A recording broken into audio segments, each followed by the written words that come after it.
What's going on, everybody? My name is James. I love to read, and today I'm going to cover a story that I really love from the Star Wars mythos, the Thrawn Trilogy, by Timothy Zahn. I stuttered because I'm so excited to talk about it. This trilogy is known by many as a classic, and it was always on my list and always on something that I was going to cover. But I was primarily focused on a lot of the in canon material because I feel like a lot of the new Disney canon stuff, as far as novels and stuff go, is very slept on. Not a lot of people give it like the chance that they deserve. Like, yeah, everybody's upset about things being rebooted and everything still, and we all have been kind of uneven about how we felt about the sequel trilogy and everything. But I wanted to give something old a try. I wanted to give something from the 90s ago, and this is something that I was so happy that I checked out. Timothy Zahn, fantastic. I mean, just off the rip, I'm gonna tell you guys, this is, for me, this is a 10 out of 10. Not only did Timothy Zahn get everyone's voice right in these books, he made such a compelling and interesting plot with so many different characters and so many different approaches to different issues. He even makes the political intrigue stuff with Leia and the other senators interesting. Like, he does so much world building within just these three books, and it's stuff that he's added on to the Star Wars universe post Endor, in the old Legends timeline. So he where do I start, man? I just want to gush about these, like, from the character work, the action scenes, everything. He does a fantastic job. The characters' voices, how they speak to each other, things that they think about when it comes to each other, different things that they do. Like, for example, in one of these books, a pregnant Leia has to go pretty much do a secret ambassador mission where she, like, sways this entire alien race, not to her servitude, but to her side. And she sees how the Empire has, like, falsely convinced them that they are their savior, when really they're just destroying them. They're really just destroying their planet. Like, they're really just destroying their way of life. And the Empire knows how that race's way of life works, and is able to manipulate it. You meet one of them. His name is Kabarak. Kabarak is such an interesting, compelling character here. He's not just there's so much to him. Like, he wants to serve his people, but he wants to, he goes from wanting to just, he's so complex. He wants to serve his people. It worked together throughout these books. Who else? This guy, I can't remember his first name, but his last name is Card. And Card is like, he's such a cool smuggler. Like, not just a cool smuggler. He's such a cool character. He always keeps his head. He never rushes into anything. He thinks about every move he's going to make before he makes it. When he's in the heat of the moment, he thinks very carefully about his next step. There are times where he's stopped by the Empire and he has to, like, lie, and he has to, like, do small little things in order to get out of trouble. But he's honest in a way. He's dishonest sometimes, but he's the type of person to tell you, like, a piece of the truth and not the whole thing. He'll tell you what's important, what you need to know, but he won't give you the whole enchilada unless you're a part of his team or he trusts you enough. So that's another character who's cool. Mara Jade Skywalker.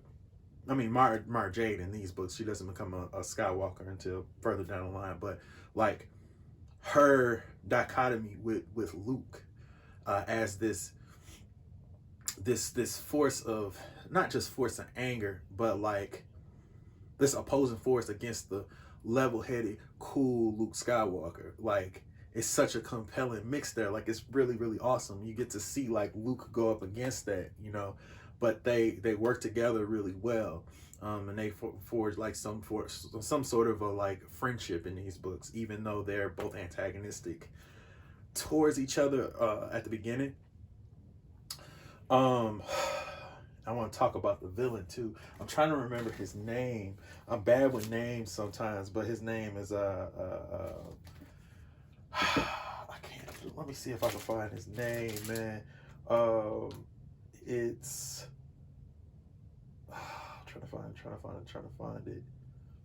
I can't find this guy's name, but basically he's a cuckoo ass Jedi. That's all that's like, trying to, come into possession of Luke and Leia as the, last Jedi in the Star Wars universe, and he's being puppeteered by the real big bad of this series, Admiral Thrawn.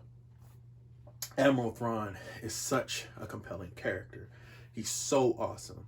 Like he again is just a character that thinks, but the way he thinks is very practical.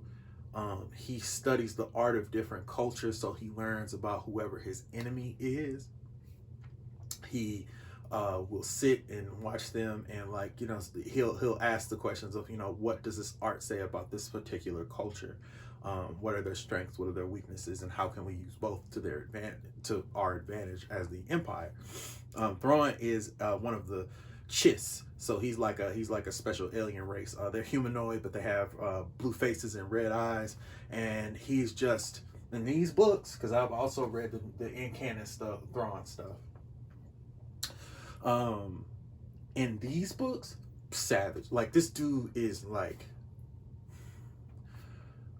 he understands power, and he understands manipulation, but he also understands that how to reprimand the people under him. He knows how to talk to people. He knows when it's somebody's fault versus when it's like out of someone's control. There are moments where you think he's going to kill somebody for their failures, and he doesn't.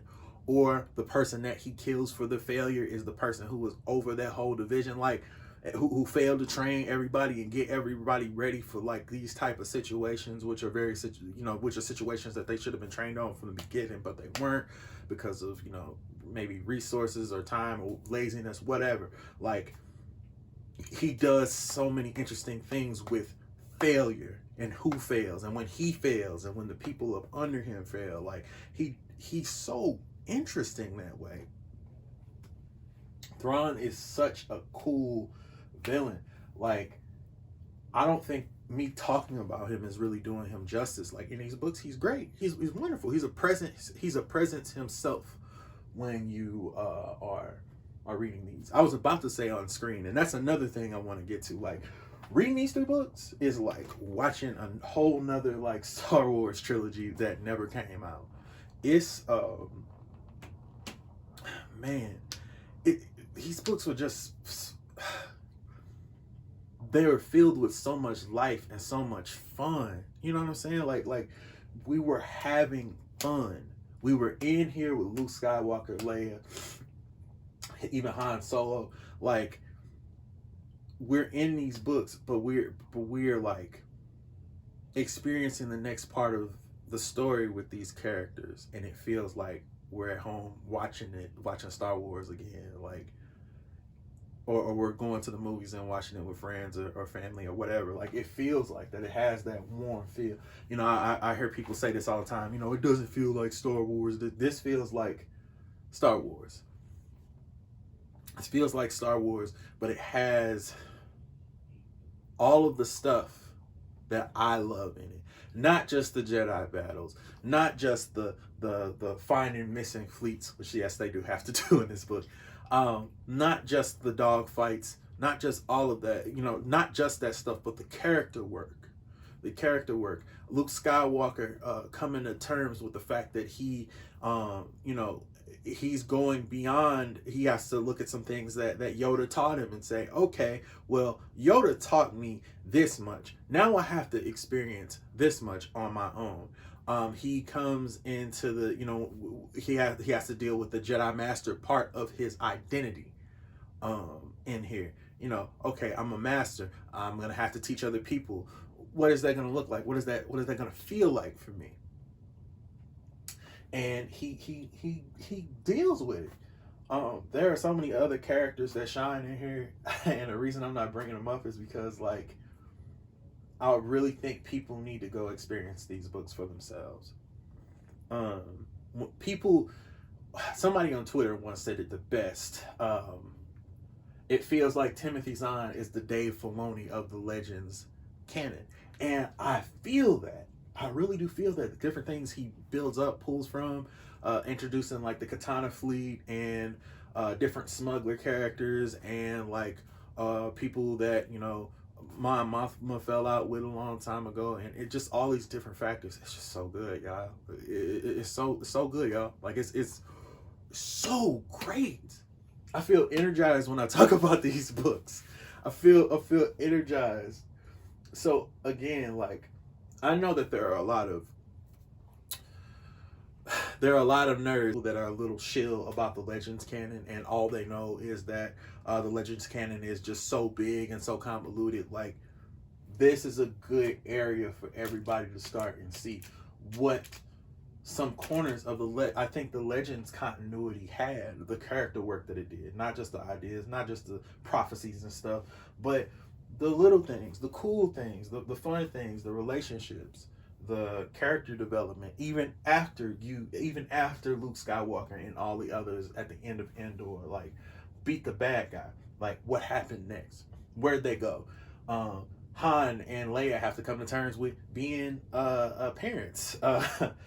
Han has to come to terms with the fact that he can't be the big old smuggler guy anymore. Like, he, not smuggler, but the big old dashing captain guy anymore. No, he has to think. Lando Calrissian shows up in these books too, serves a great role. Like, Chewbacca, all these characters, so good, guys. Check out the Thrawn Trilogy. It is that good. Timothy Zahn is that guy when it comes to Star Wars. He is the Dave Filoni of the old Legends continuity. And check out his new continuity stuff too, like the Thrawn Trilogy. The newer Thrawn Trilogy that came out that ties into the one of the cartoons, the Rebels cartoon. It's pretty fantastic. I think that Timothy Zahn is a very trustworthy writer. Check him out, guys. This has been James. I love to read, and you guys have a good one.